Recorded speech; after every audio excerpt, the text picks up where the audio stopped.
Rated teen.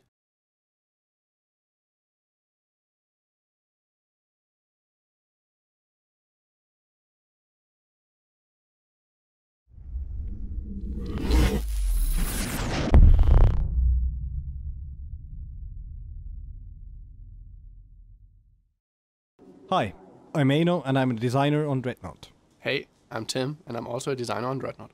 So as a recap from our previous video, Dreadnought is an upcoming free-to-play aerial armada action game that focuses on big spaceship battles. There are 5 ship classes and each of them contains several ships. Each ship is fully customizable in terms of weapons and abilities.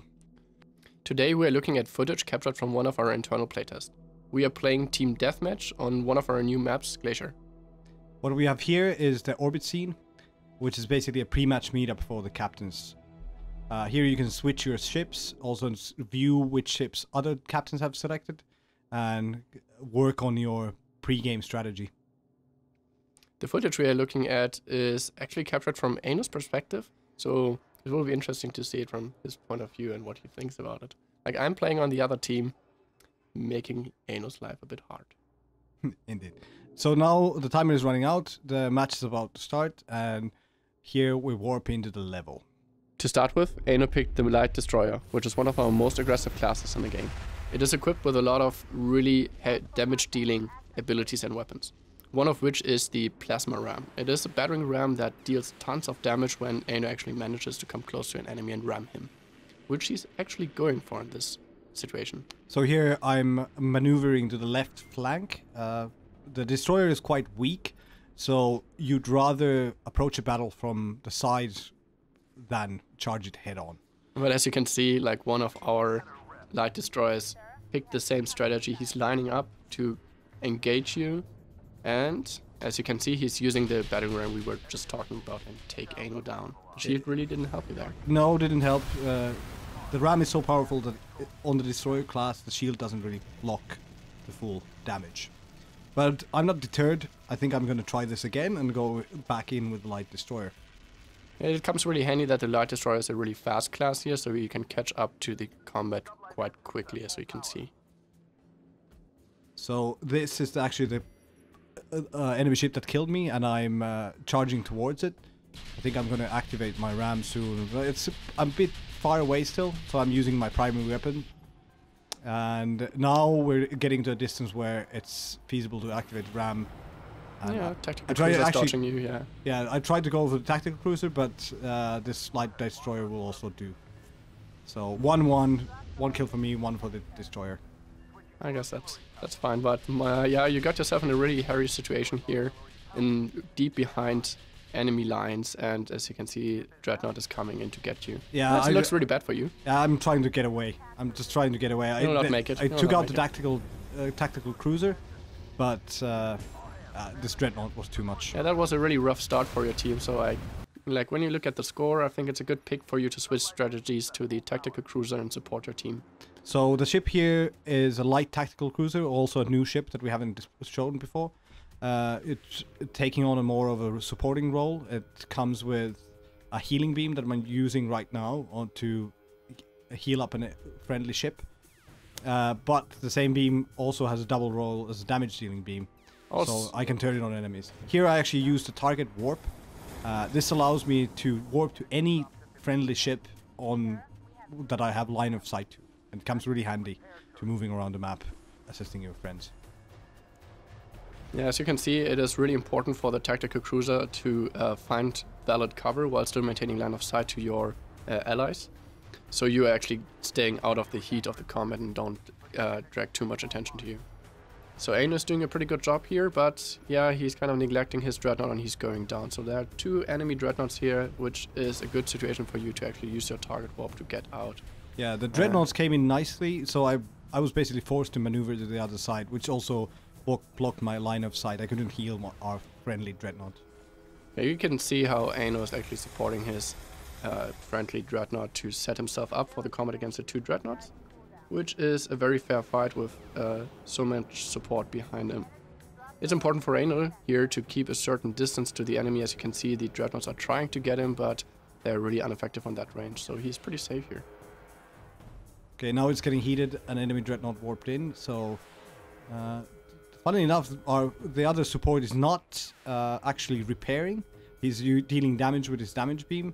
I'm not sure if that's the best way to go. But finally, they drove away your support, so they isolated the two exactly supports from the dreadnought. So it's really hard for him to stay up with the fight. Yeah, and on top of that, the blue streaks coming on the screen.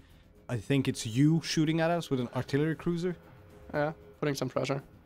Yeah, but yeah, you found our tactical cruiser supporting the dreadnought, and you're using the beam amplifier, which amplifies the damage massively. Almost take him down, but our dreadnought is paying attention and comes for help. So, denied kill for you. Yeah, I have to get away again. Dreadnoughts are not the best opponent for the tactical cruiser. But luckily now, actually, it seems that the tactical cruiser that I just harassed comes back in, and this actually looks really good for me. He seemed quite confused. I think he has no idea what to do now. Being pressured by the dreadnought from the right side, from you from the top. And his warp is probably on cooldown, so he has to go down. Yeah, that it is for him.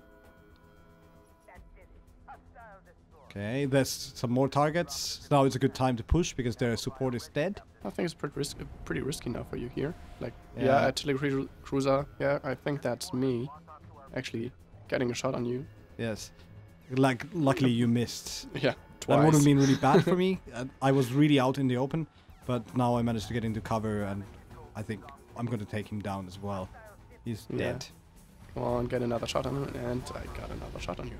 So now I'm really weak. I'm just going to heal this dreadnought and hope to actually get him repaired somewhat before I go down. Yeah, and in such a situation, it's no wonder that you can't. Yeah, it's a full commitment. I just had to do what I could and then accept death. Checking the score, it's not looking too well for your team, so I think it's a good pick to switch to a more kill-oriented class. Yeah, we basically have to catch up now.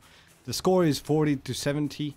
We are 6 kills down, and that's something we have to make up for. Yeah, I think since our team is built on 2 tactical cruisers that support our offensive classes, I think it's a good pick to go for the artillery cruiser and try to break the lines from the distance, which we are doing nicely here. But as you can see, our tactical cruisers are actually pretty capable of maneuvering, breaking line of sight, so you have no chance taking them down. That was actually a pretty nice move of the tactical cruiser there. Yeah, that completely denies me the possibility of actually getting to him. I deal a lot of damage from distance with this class, but if I don't have targets, I can't do anything. Luckily, this guy has volunteered as a target. He's definitely going for the ram. But I guess it's easy to read how he comes. Yeah, towards you, this is what I meant in the beginning. You don't want to charge in because you become an obvious target, and the destroyer is not that well shielded. Yeah, I think it's easy for Dreadnought to pick him off now, and there he goes. Yeah, that was a crazy maneuver. Okay, there's a fight building up in the pit down there. I took a bit of damage from the previous fight from the destroyer. He was basically firing his primary weapons at me, so now I'm just gonna take cover and snipe from here. It's actually looking pretty good. Pretty interesting situation building up there. 2 dreadnoughts. Oh, yeah, what's that? It's like, that's a pretty brave move from a tactical cruiser, flanking the sniper, taking him down with a beam amplifier, I think. And firing his missiles. Yeah, brave but paid off. Definitely did. So I think I'm gonna stick with the sniper class, the artillery cruiser, and give it one more go. The score is now 50 to 75. So 5 kills for the enemy to go. Yeah, I think spawning so far away gives you a nice angle on the whole fight. You can still interact and do some impact, but let's see. Actually, it was quite a good shot, but it didn't hit. Yeah, he just warped out of the way, actually. Yeah, you can see that the fight we were just in before still remains really heated and intense. So I think it's good for you as an artillery cruiser too. Yeah, the crucial thing here would be for me to take down the tactical cruiser, because that would actually break your formation a little bit. But unfortunately, I just can't deal enough damage. He always gets repaired by the other tactical cruiser. Did you notice that I just killed you? Yes. That was good positioning actually, because I had to focus on tactical cruisers to try to make our ships win the battle raging over there, but your positioning was brilliant. You were on side and just basically sniped me before I could react. Okay, scoring is getting really tight here. It's 95 to... Yeah, now it's over already. That was a quick end. Yeah, I guess that was pretty good team play from my team. We didn't manage to close the gap. We basically kept... we were losing all the time by roughly 6 kills. But it was a good game. So, that's it. Thanks for watching. If you're interested in learning more about the game or signing up for the beta, please go to playdreadnought.com.